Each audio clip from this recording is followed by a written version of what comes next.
Hello everyone, welcome back to my channel. It's lovely to have your company again today. And I also want to say thank you very much to everybody who's new, who's joined us here. You're all very, very welcome and it's lovely to see you. Thank you for joining us. Now, I have promised in my last video that I would talk about vowels and consonants, but in fact, I think it's better if I do them separately. So today I will be talking about vowels, and then in my next video I will be talking about consonants, because there's actually quite a lot to say, and I want to make clear the amount of study Adam had to do in order to be as fantastic and wonderful that he is. I want us to understand that, because I think that's really important, especially for those of us who are interested to know why he's so fabulous. I think it's only fair.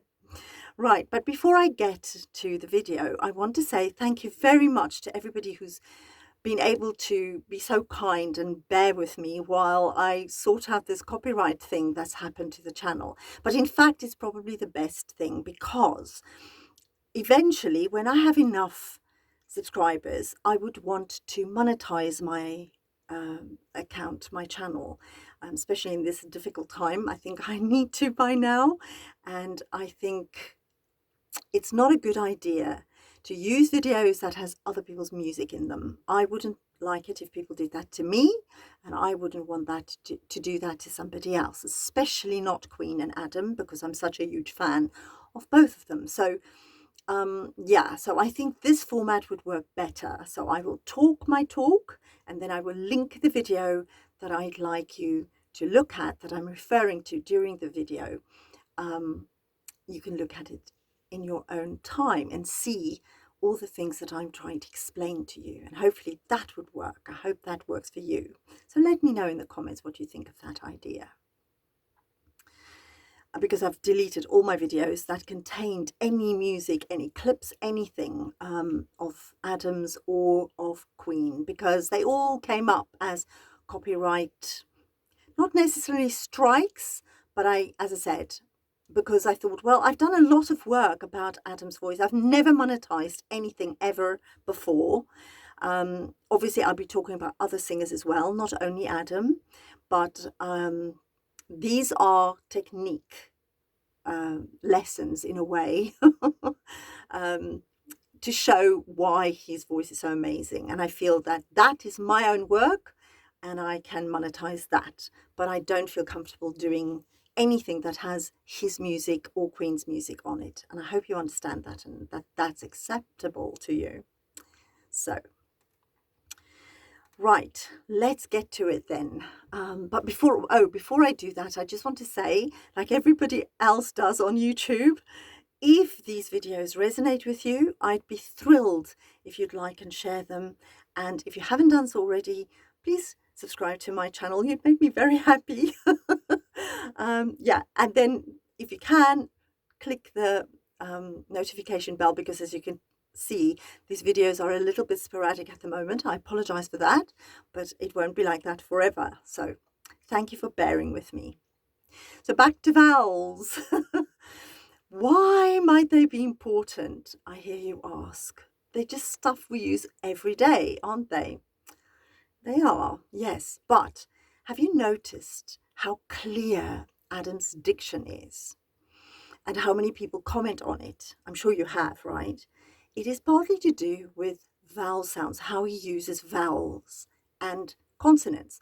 But the vowels are really important. And I don't think people understand or think about it like that normally, because it's something that we use all the time, every day, all of us, right? But for singers, it's a little bit more difficult and a bit more, you have to study it a little bit more in order to get these beautiful, long, clear sounds, because we jump on and off the consonants and we sing on the vowel sounds. And that's what makes such beautiful sounds when singers sing properly and they use those techniques properly, like Adam does, and it also helps with legato singing. So I've spoken a lot about legato singing. I won't go into it here, but I will talk about it a bit more. And also I will probably do a few more videos to make up for the ones I had to delete. Yeah. Anyway, so let's take a look. I've made a few notes here because I don't want the video to go on and on forever. So if I look here, that's what I'm doing.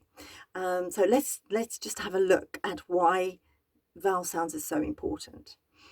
I'm going to reference Adam's version of Cher's song Believe because it's one of the ones I had to delete, and I will use it for a few things because it's slowed down and it's a ballad, and he's using the technique so brilliantly that you can see it so absolutely perfectly. And I think that's one of the reasons she probably cried, because it was so amazing. I mean, quite a few people in the audience were quite emotional about it, weren't they? So when I tell you all the things that he's doing, then you will understand why you might have been emotional about it too. So, okay. Now, we know the vowel sounds. We all know it's A, E, I, O, U, right? We all know that. We've been taught that at school. We know that that's what it is. But they're sneaky. They're sneaky. They hide in different pronunciations within the words.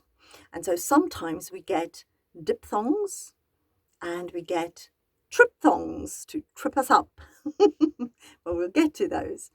But the most important thing to remember is that no matter the vowel sound, no matter the way you have to shape your mouth or your tongue, you know, we have to raise the tongue or whatever it is we've got to do, the tip of your tongue should always remain behind the front bottom teeth.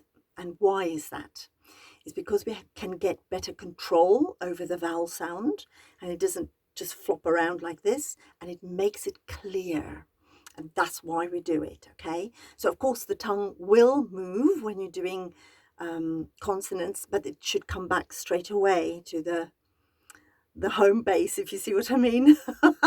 So that you can sing the long vowel sounds and the tongue is out of the way. So to make matters a little bit more complicated in singing, we are going to look a little bit more closely at back vowels and front vowels. Now, I bet you didn't know that those things existed. Well, we call them back vowels, and this is all going to make perfect sense to you. We call them back vowels because your tongue at the back has to raise or arch up towards the roof of your mouth in order to make these vowel sounds happen. So what do they sound like? So we've got a few. I'll just say a few and you'll understand immediately what I'm talking about.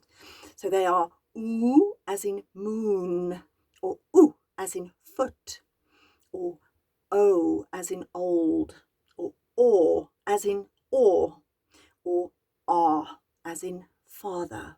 So you can try these out for yourself and you'll feel what your tongue is doing. Of course, there's a lot more involved than just mastering these vowel sounds. But as I said before, these are not actually singing lessons. I'm just showing the techniques that Adam would have had to learn and to study to become this incredible master singer that he is today. So then we have the front vowels. And the front vowels, like the back vowels, it shows us where the tongue raises up to make the vowel sound happen.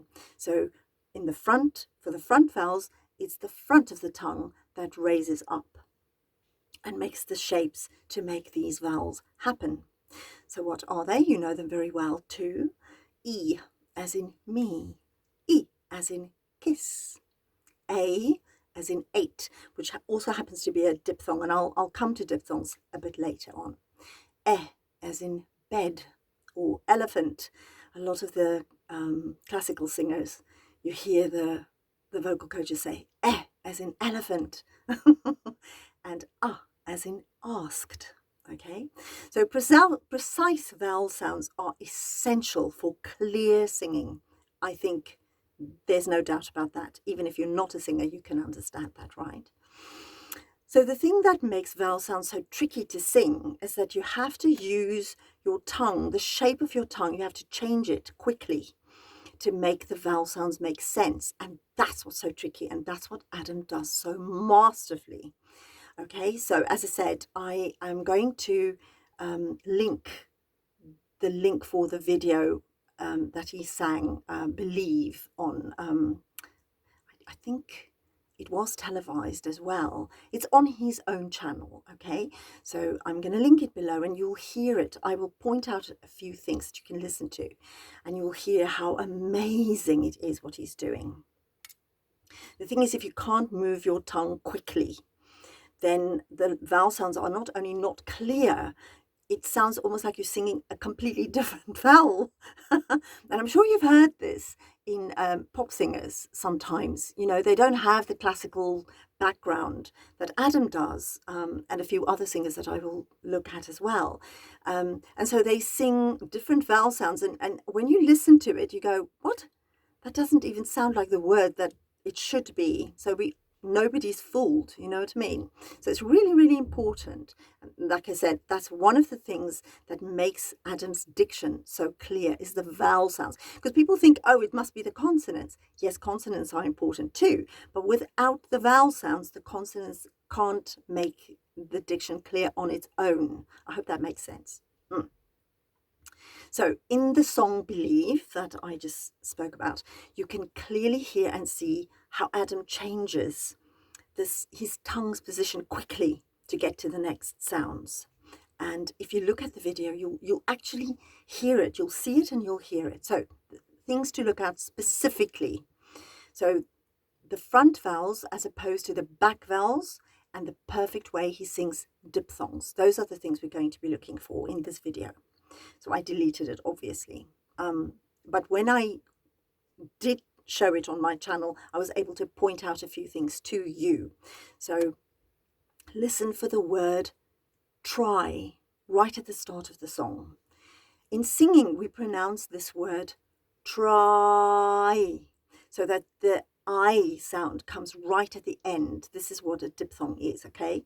So this is what makes the vowel sound so beautiful to listen to, because if he sang try, can you hear the difference? It would be horrible, okay? So this is why it's beautiful when he goes try instead of try, which a lot of pop singers do.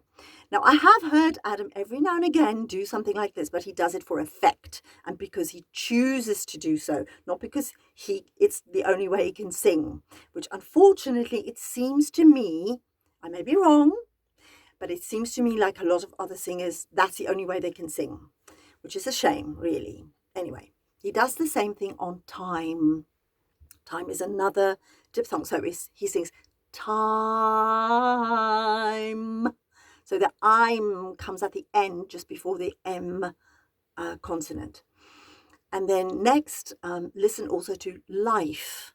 Life is the same thing. So he sings life instead of life. Can you hear? So if you sing life at the end, the I sound, then it makes the sound beautiful and clear. I'm not doing it right now, and also my voice isn't warm today. I do apologize. I had a bit of a cold, so it's not come right yet. So, but I hope you can hear these things, and I look forward to hearing your comments of what you can hear when you listen to the song. So in my next video, I will be talking about the consonants, and I'll use this same video so that you can see exactly how masterfully he jumps on and off the consonants onto the vowel sounds, and how he sings in such a sophisticated way. It is so sophisticated and beautiful. And because he's studied these things and it's become second nature to him, it looks to us as though it's easy. He makes it look as though anyone can get on stage and do this. Trust me, it isn't that easy. It really isn't. So try it for yourself and let me know what you experience. I would love to know. So until next time, mwah.